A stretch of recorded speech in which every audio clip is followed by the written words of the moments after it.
Haleluya. Apa kabar? Puji Tuhan, luar biasa. Saya senang sekali ini tahun 2025 pertama kali saya bersama saudara lagi. Terima kasih buat kesempatannya yang diberikan kepada saya. Nah, hari ini saya dikasih tema Trust and Faith. Nah, saudara, saya nggak tahu saudara lihat apa, tapi saya banyak temukan ada begitu banyak anak Tuhan yang hari-hari ini goyang imannya. Karena dari pekerjaan mungkin ngalamin goncangan, ya, ekonomi yang semakin sulit. Saya punya anak rohani bilang, Kak, kayaknya kalau nggak main-main sedikit, ya susah lah di Indonesia, kecuali kalau di Australia atau segala macam. Lalu ada yang misalnya ngalamin konflik keluarga, ya mau divorce, nyerah dan sebagainya, sampai kepada pergaulan hari ini, saudaraku. Saya anak saya hobi dance, jadi saya tuh coba jagain gitu. Bahkan saya ngajarin, kamu tahu kalau ada cowok sayang sama kamu, dia nggak akan macem-macem sama kamu. Kalau dia macem-macem berarti dia sebenarnya nggak sayang. Saudara tahu kata macem-macem ya? Terus, papi tahu nggak? Temen aku dari SD kelas 6 udah punya pasangan. Aku SMA kelas 1. Bahkan kokoku kuliah belum pernah punya pasangan. Karena papi selalu brainwash bahwa saudara ngerti mas ya, untuk tetap ada dalam lingkaran. Ini mah cuma karena papi pendeta katanya. Kalau di luar sana mah nggak ada kata gitu kan. Udah budaya gitu. Kayaknya kalau nggak sama dunia, kita kayak aneh, kayak freaks. Tapi hari ini saudara, saya mau kasih beberapa contoh dari Alkitab sendiri. Contoh-contoh ini mengajarkan bahwa umat yang mengenal Allah akan tetap strict kepada firman Allah. Saya nggak tahu bagaimana situasinya, kondisinya, budayanya. Tapi orang yang kenal Tuhannya, orang yang bersekutu dengan firman-Nya akan tetap berpegang pada prinsip-prinsip Alkitab. Misalnya saya mau kasih contoh saudara. Kenapa Paulus itu begitu dahsyat, ya, seorang rasul yang mendirikan begitu banyak jemaat. Ternyata dalam kehidupannya Paulus itu sempat kasih statement ini saudara. Statementnya apa? Sebab hidup kami adalah hidup karena percaya bukan karena melihat. Saudara tahu hari ini kalau kita cuma karena melihat aja, kita bisa goyang loh. Pak, itu aja hidupnya nggak bener-bener amat, kok sukses. Itu hidupnya biasa aja loh Pak, saat teduh saya lebih rajin. Tapi kok dia yang... Dan kalau saudara baca Paulus, saudaraku, dalam perjalanannya, waduh, ngalamin karam kapal, disesal, dilemparin batu, kayak apa sih yang dicari gitu. Tapi Paulus berkata bahwa sebab hidup kami ini karena percaya bukan karena melihat. Kalau hidup saudara hanya karena melihat, bukan percaya kepada Kristus, suatu saat saudara akan menjadi dingin kepada Tuhan. Kasih saudara akan menjadi dingin seperti yang terjadi oleh beberapa orang. Ya, Thomas bilang gini, sebelum aku menaruh tanganku di lubang, aku nggak percaya.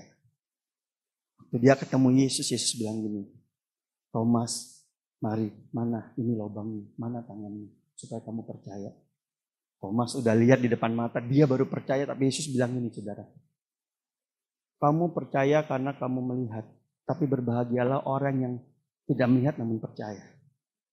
Saudara, banyak kali hari ini kita melihat keadaan situasi membuat kita khawatir, takut. Benar nggak saudara?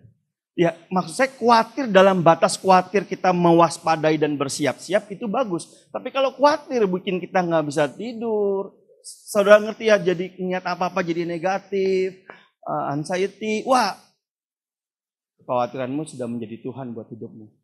Kekhawatiranmu sudah menyetir engkau, sudah mempengaruhi hidupmu sampai sedemikian rupa. Nah, saya mau ajak kita lihat sebuah peristiwa, Daniel 1 ayat 8.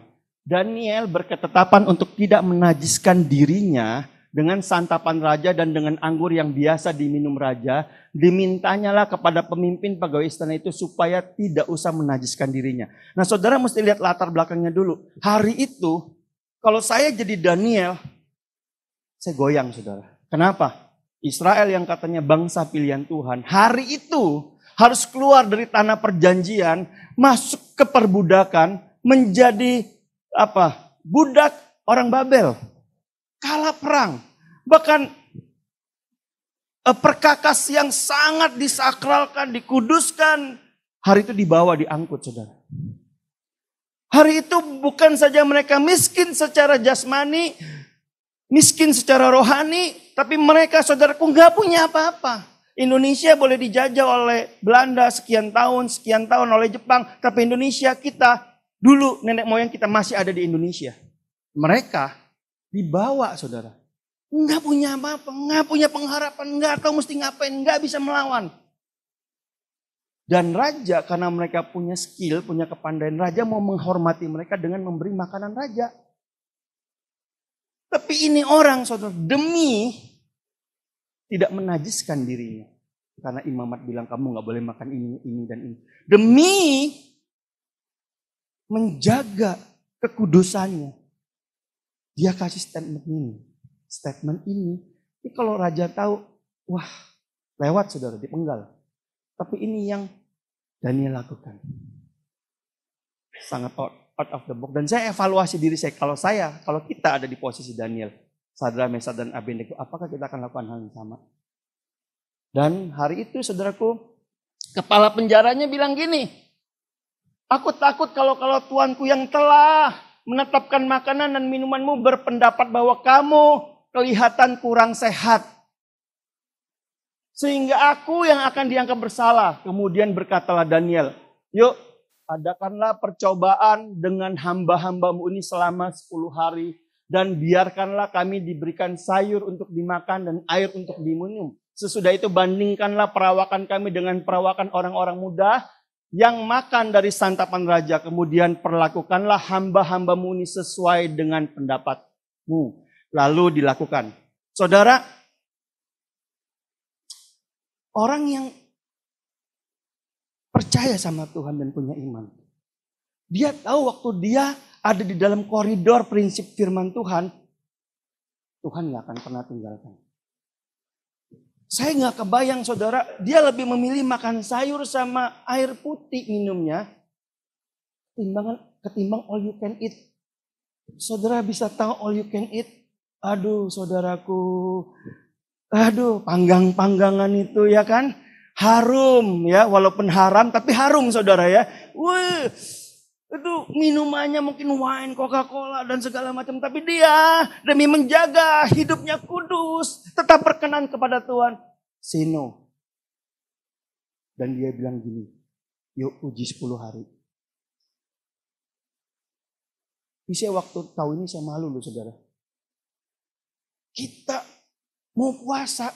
Kita pertimbangannya jangan Imlek. Ini ya kan. Kalau yang jangan Imlek, jangan pas Imlek, oh jangan pas hari Sabtu, jangan pas ini, jangan pas itu, jangan pas hari cell group. Kenapa? Ada makan-makannya, pencobaannya besar. Kita cari hari-hari yang memang kita lagi sendirian. Bayangin dibandingin sama mereka. Jauh.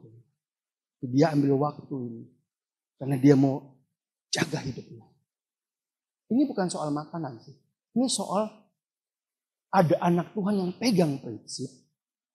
Sampai Tuhan harus turun tangan buat mujizat. Saudara tahu mujizat?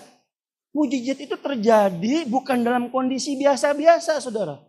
Mujizat itu terjadi karena ada satu kondisi di mana Tuhan harus turun tangan intervensi.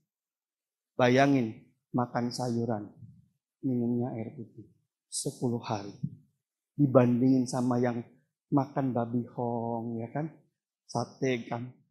Wah pokoknya macam-macam. Tapi risetnya saudaraku. Daripada iman dan kepercayaan mereka pertama. Mereka dapat kasih karunia.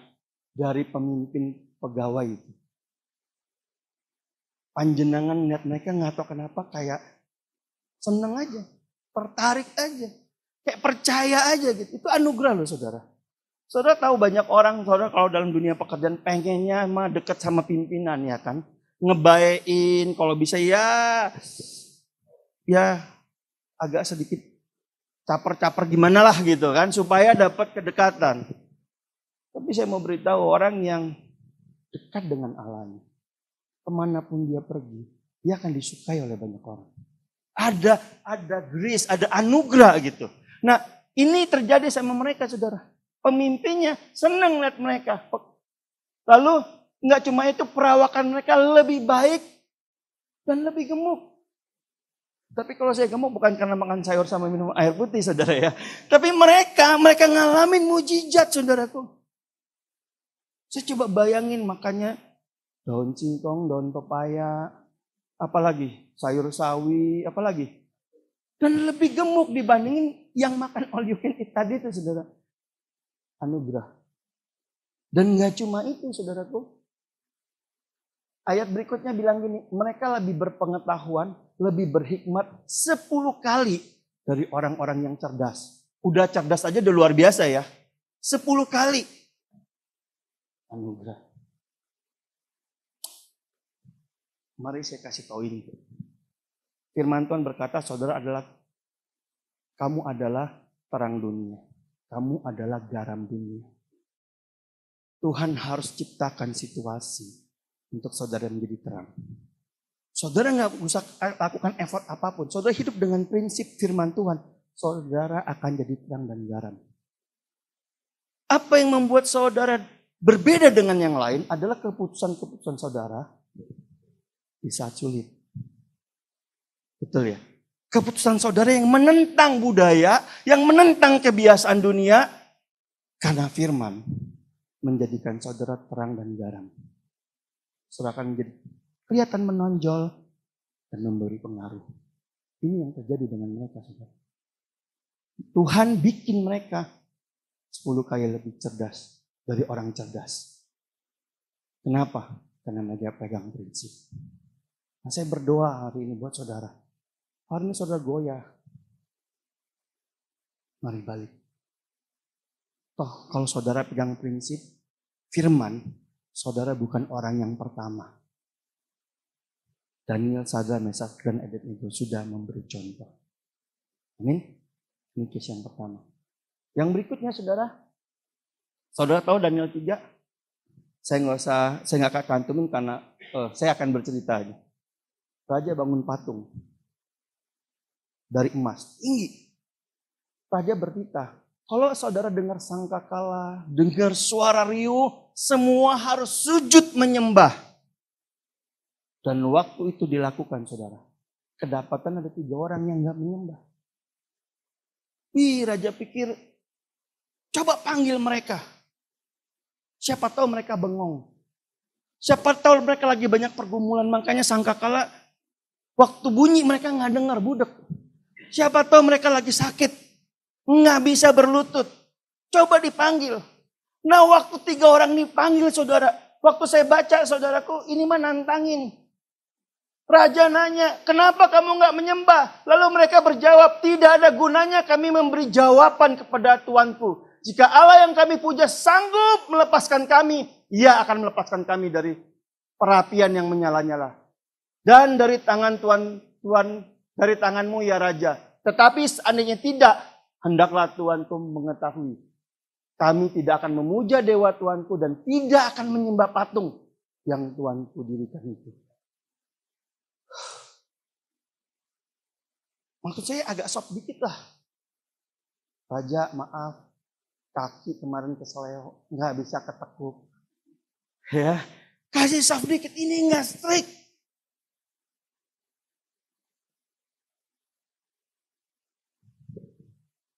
Kenapa saya jadi begitu semangat?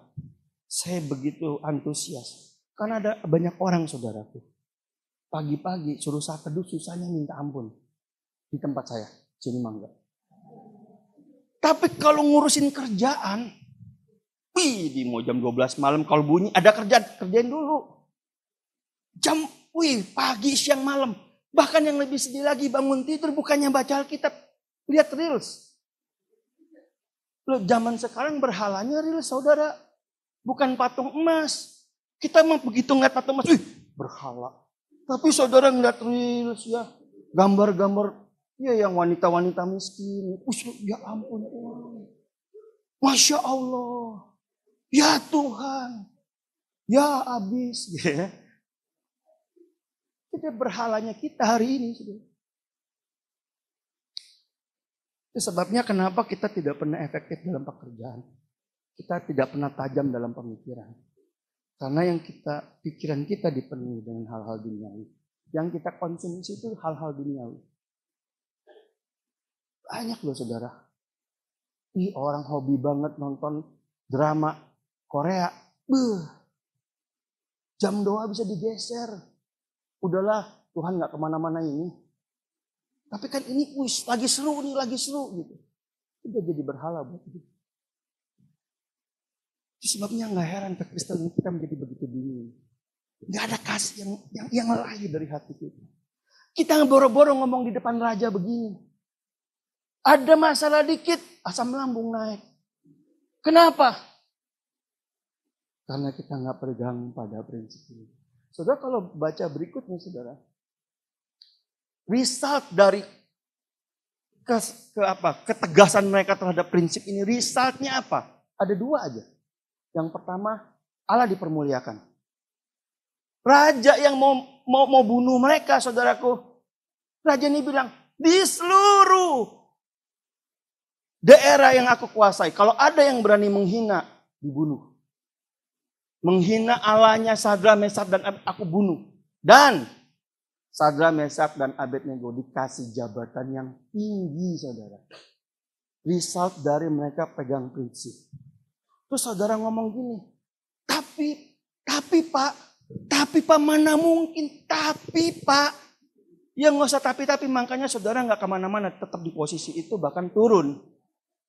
Karena saudara banyak tapi. Nah, makanya tapi kata Pak Bro. Serius. Saudara tahu lah kalau saudara baca Alkitab hari-hari ini. Saudara baca Alkitab. Saudara akan temukan kasih kebanyakan orang akan menjadi dingin. Akan ada banyak kesulitan ekonomi. Ada banyak ini dan banyak itu. Nimbang saudara banyak berdoa. Minta kasih karunia dan petunjuk Tuhan. Saudara malah semakin banyak scroll sosmed. Nambah canggih enggak, nambah pinter enggak, nambah khawatir iya. Duh, tiap hari saya dikirimin nggak boleh makan ini nanti begitu, nggak boleh begini nanti begini, di sana ada kebakaran, di sana ada banjir. Udah banyak banget. Khawatir. Tapi orang yang pegang prinsip saudara, selain membawa kemuliaan nama Tuhan, jadi angkat naik. Kenapa? Karena ketegasan terhadap prinsip menunjukkan kekuatan berada di posisi atas. Berikut case ketiga nih saudara. Ada 20 slide, saudara sabar ya. Daniel 4 ayat 5. Kemudian para pejabat tinggi dan wakil raja mencari alasan dakwaan terhadap Daniel. Karena dalam pemerintahan tetapi mereka tidak dapat alasan apapun juga. Suatu kesalahan sebab ia setia dan tidak ada didapati suatu kelalaian atau suatu kesalahan padanya. Maka berkatalah orang-orang itu, kita tidak akan mendapat suatu alasan dakwaan terhadap Daniel kecuali dalam hal ibadahnya kepada Allah. Excellent. Kerjanya nggak ada salah. Jujur, disiplin, nggak ada salah kecuali satu. Menyembah Allah yang hidup. Saya nggak tahu saudara hari-hari ini berani nggak sih menyatakan kepada lingkungan saudara, saudara itu anak Tuhan. Dalam pembicaraan, dalam konseling, dalam kasih masukan, saudara bawa Tuhan nggak sih? Saya sedih loh, ada yang ini anak-anak saya sih. Mereka juga punya agama. Agama itu kan benar menurut papi. Maksudnya kepercayaan kita benar menurut kita. Tapi mereka kan nggak benar. Justru kamu main sama mereka. Ayo, papi anterin. Ayo ajak mereka, ayo. Nggak bisa, Pi. Kita nggak berani ngomong. Kalau ketemu yang sangat kuat, kepercayaannya kita bilang ya udahlah. Ya udahlah. Tapi kita nggak pernah nyatain sikap kita terhadap Tuhan kita. Nah, Daniel dicari kesalahannya dengan berbagai cara nggak dapatnya cuma satu. Lalu saudara kita nggak usah, saya langsung aja. Lalu mereka bikin undang-undang dalam 30 hari nggak boleh doa, nggak boleh sembahyang. Kecuali kalau ada doa, ada permohonan mesti ngomongnya sama raja. Nah, yang saya bingung, slide berikutnya. Demi didengar Daniel bahwa surat perintah itu telah dibuat, surat perintah apa? Bahwa semua orang nggak boleh menyembah yang lain kecuali kepada raja. Pergilah ia ke rumahnya, dalam kamar atasnya ada tingkap-tingkap yang terbuka ke arah Yerusalem. 3 kali sehari ia berlutut, berdoa, serta memuji Allahnya seperti yang biasa dilakukannya. Daniel kurang berhikmat ya. Mestinya ritmenya agak dikurangin. Bikin peredam suara. Supaya kalau lagi high praise, ya, lagi loncat-loncat, mungkin lagi tepuk tangan, nggak kedengeran. Harusnya kurangin, kalau bisa sembayangnya jam 1 pagi biar nggak ada yang tahu, yang perhatiin dia udah pada tidur. No, Daniel tetap lakukan seperti biasanya. Jadi keputusan itu tidak merubah pendiriannya. Keputusan itu tidak merubah kerinduannya sama Tuhan, saudara. Di sini ada yang lagi kerjaannya lagi padat, lagi rame. Terus ditanya dong sama Pak Pur sebagai gembala, gimana Pak doanya? Aduh Pak lagi sibuk banget Pak. Lagi gak sempet. Orderan lagi rame. Saudara baru kena orderan aja saudara. Belum kena ancaman masuk gua singa. Saudara udah gak doa. Baru kena berkat. Belum kena aniaya saudara.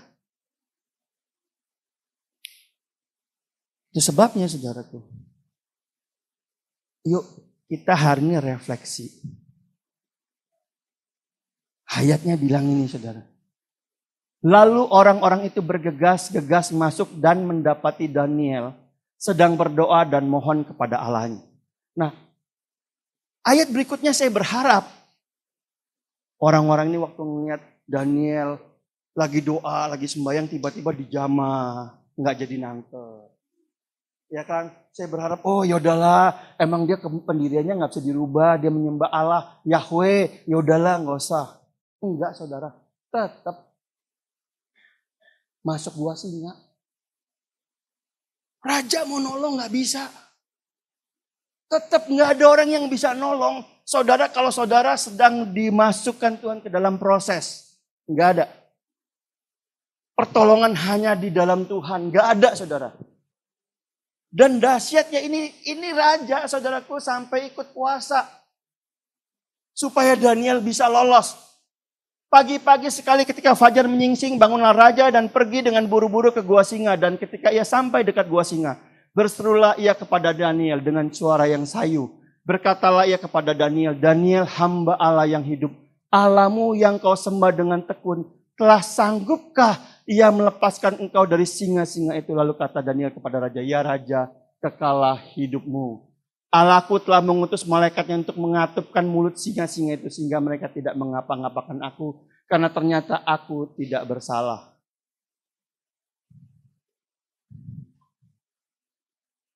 Kita semua takut ngalamin badai. Takut ngalamin persoalan, pergumulan.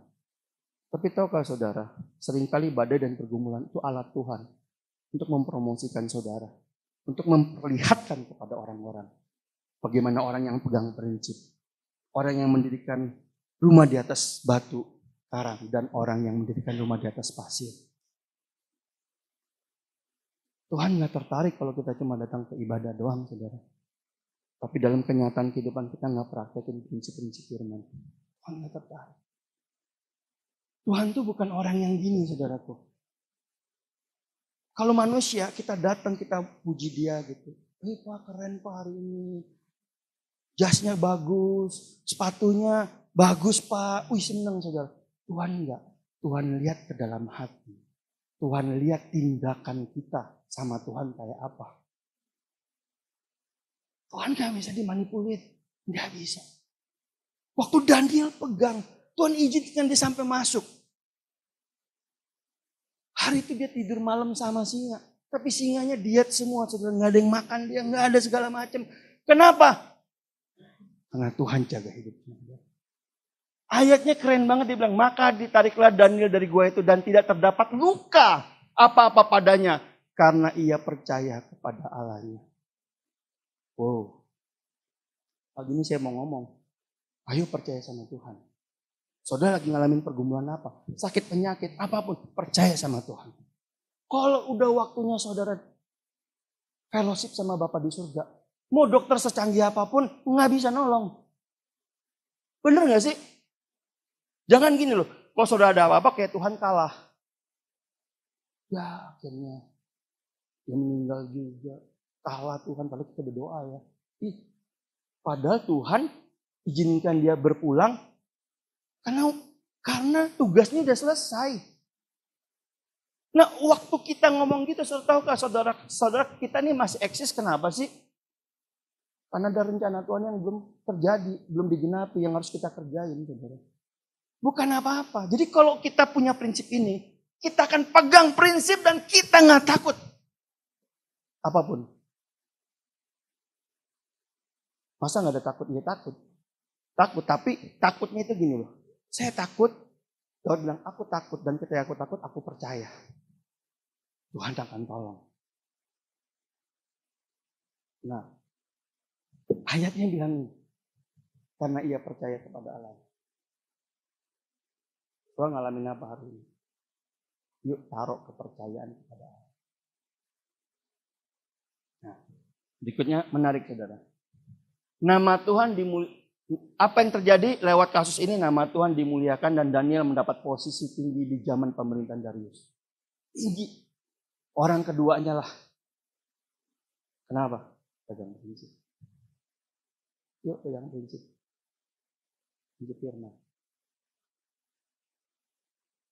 Saudara kelihatan aneh, iya. Tapi saudara akan memberi inspirasi buat banyak orang. Saudara akan jadi terang dan garam. Saudara, Daniel 9 ayat 23. Nah, saya masukin ini saudara karena saya mengambil kesimpulan. Apa yang di dalam case pertama, case kedua, case ketiga bikin Daniel dan kawan-kawannya menang adalah karena mereka lakukan ini. Jadi saya mau ajak saudara lihat. Daniel 9 ayat 2 dan 3.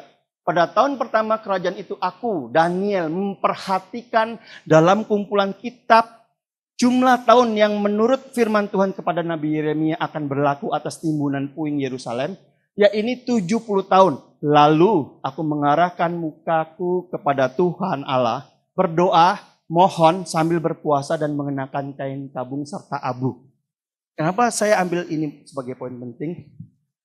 Seringkali kalau kita udah di posisi Daniel, aman lah ya.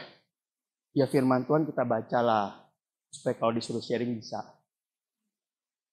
Tapi Daniel gak cuma sekedar baca buat saat teduh. Daniel bukan cuma sekedar menerapkan prinsip-prinsip firman. Tapi Daniel coba menggenapi, coba bergumul dengan apa yang firman Tuhan katakan. Contoh, dia baca, dia renungin. Dia bilang, wah menurut kitab Yeremia 70 tahun aja di masa pembuangan. Berarti bangsa ini akan kembali. Pertanyaannya, apa yang aku bisa lakukan? Apa yang aku bisa lakukan? Aku mau berkontribusi. Nah kalau waktu baca Alkitab, ada sesuatu. Saudara pengen berkontribusi nggak? Saya kasih contoh. Ya, saya kasih contoh. Sekali saya baca firman Tuhan, saudara. Ayatnya bilang gini. Roh Tuhan ada padaku, ia mengutus aku untuk membebaskan para tawanan. orang-orang yang terpenjara untuk memberitakan tahun rahmat. Saya tahu nubuatan ini adalah nubuatan Yesaya akan kedatangan Yesus. Berarti bukan buat saya. Tapi jangan salah, Alkitab bilang, Kristus ada di dalam kamu. Pengharapan akan kemuliaan. Jadi, lewat Kristus yang ada di dalam saya, lewat Roh Tuhan yang ada dalam saya rindu. Tuhan pakai saya untuk membebaskan orang yang terbelenggu, memberitakan kabar baik, menolong orang yang sedang dalam kesusahan. Kenapa? Karena itu firman Tuhan. Saya rindu mengambil bagian. Saudara paham maksud saya? Nah, Daniel, waktu dia tahu even posisinya udah jadi Perdana Menteri, saudaraku. Dia tahu nih ada nubuatan buat bangsanya. Dia lakukan apa, saudara?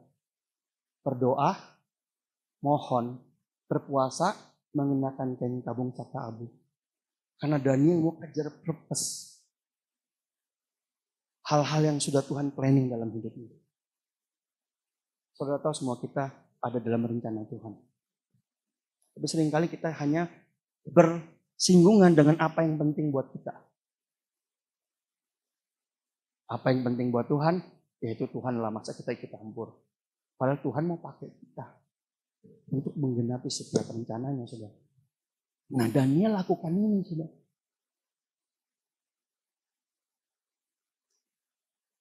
Saya dapat hikmat ini, saudara.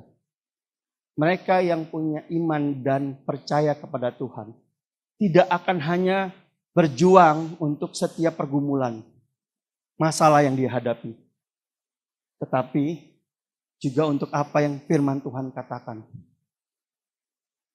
Berjuang.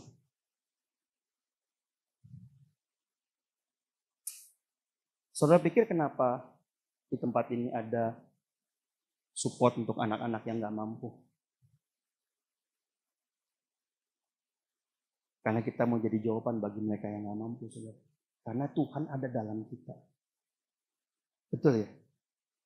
Tapi kan kadang-kadang kita pikir, cuma pemimpin aja yang punya visi, kita mah enggak. Kita mah yang penting dapat firman pulang ya udah. Padahal Tuhan kirim saudara ke tempat ini menjadi bagian, part of, dari sebuah movement yang Tuhan akan bangun. Amin, saudara. Nah, Daniel, saudara, bergumul untuk apa yang sudah Tuhan janjikan. Iman yang sejati itu iman yang berjuang dalam pengharapan dan sabar dalam penantian. Kenapa saya ngomong gini? Karena Daniel 9 ayat 21, 23 nanti kalau saudara baca. Ada kalanya Daniel doa, puasa, jawaban datang. Langsung. Ada kalanya 21 hari. Daniel doa puasa. Jawabannya 21 hari kemudian baru datang. Saudara, tahukah saudara bahwa hidup saudara ada dalam peperangan? Terutama ketika saudara mau menggenapi rencana Tuhan. Iblis pasti gak suka. Tiba-tiba pasangan saudara gak setuju. Saudara mau berkorban nih misalnya gitu ya. Untuk pelayanan, untuk support. Pasangan saudara gak setuju. Wah macem-macem lah. Tapi saya mau kasih tahu. Iblis gak senang kalau saudara tuh melakukan firman. Iblis gak suka saudara melakukan prinsip-prinsip firman. Iblis gak ada masalah kalau saudara cuma datang, duduk, penuhin bangku. Gak ada masalah. Gak apa-apa. Soalnya nyanyi gitu. Iblis bilang gini, gak apa-apa. Ntar sampai mobil juga mereka berantem kok. Tenang. Sampai mall juga konflik kok, tenang. Tapi iblis akan gemetar. Waktu dalam hidup saudara termanifestasi Kristus. Iblis gemetar. Jadi ini saudara. Daniel puasa 21 hari. Dan dia dapat jawaban. Dan malaikatnya bilang gini. Pertama kali kamu berdoa. Tuhan udah kasih firman. Jawaban. Tapi ada penguasa Persia dan Yunani yang menghalangi. Nah, saya angkat ini bukan supaya saudara ngeroh. Saya ngangkat ini supaya gini. Tahukah saudara seberapa krusialnya hidup saudara day by day. Sementara saudara menikmati hidup dan menikmati kedagingan. Ada berapa banyak rencana Tuhan yang bisa tertunda karena kita nggak concern, nggak fokus. Kita nggak betul-betul meneliti dan merenungkan firman. Yuk balik yuk. Puji Tuhan. Udah mau slide terakhir saudara. Daniel 11 ayat 32. Dan orang-orang yang berlaku fasik terhadap perjanjian akan dibujuknya sampai murtad dengan kata-kata licin. Saya sampai di situ dulu. Fasik itu apa? Fasik itu bukan berbuat dosa loh. Bukan pembunuh, mencuri, enggak. Fasik itu gini, dia tahu firman. Dia tahu janji Tuhan. Tapi emang kenapa kalau janji Tuhan? Biarin aja. Fasik. Dia tahu Tuhan bilang lakukan ini, lakukan itu. Ya tapi gue belum tergerak lah, belum terbeban lah. Walaupun janji itu buat saya, tapi ya udahlah, abaikan saja. Nah orang yang seperti ini berlaku fasik terhadap firman Tuhan, orang ini akan gampang dibujuk, dirayu, dikasih situasi, dikasih kondisi, nanti resultnya dia murtad, udah gak punya hati lagi, ke gereja aja udah gak punya hati. Kayak, what? Yang gak ikut Kristen juga baik-baik aja. Yang gak datang hari Sabtu juga oke-oke aja. Kenapa? Karena saudara tidak pegang teguh perjanjian. Saudara berlaku fasik. Tapi dengar nih ayat berikutnya. Orang, umat yang mengenal Allah akan tetap kuat dan bertindak. Mengenal itu apa? Ginosko, ada hubungan. Ya mereka bangun mesbah, mereka menyembah Tuhan, mereka bersekutu dengan firman, mereka praktekin firman, mereka pakai prinsip firman. Waktu mereka praktek, prinsip tuh firman mereka jalanin, mereka lihat Tuhan meneguhkan janji-janji Tuhan. Semakin hari semakin kuat, semakin firm. Allah itu Allah yang hidup. Kenapa? Aku ngalamin. Orang yang gini, dia tetap kenal Allahnya, tetap kuat, dia bisa bertindak. Dia clear apa yang mau dia kerjain di depan. Saudara, sudah selesai. Tapi dengar baik-baik. Saya renungkan firman ini dari Desember akhir sampai bulan ini. Sampai bulan 2 ini. Saya tahu ada sesuatu yang Tuhan ini katakan di tengah-tengah kita. Mari pegang prinsip renungkan firman. Itu membuat jalan saudara lurus di hadapan Tuhan. Saudara nggak berubah. Saudara akan ngalamin badai. Dan waktu saudara ngalamin badai, saudara cuma akan bertanya, Tuhan, kok begini ya? Saudara akan temukan kehidupan saudara sangat rapuh. Mari kita datang ke Tuhan, kita berdoa. Engkau setia, takkan berubah tuh selamanya. Walau banyak yang tak ku mengerti, badai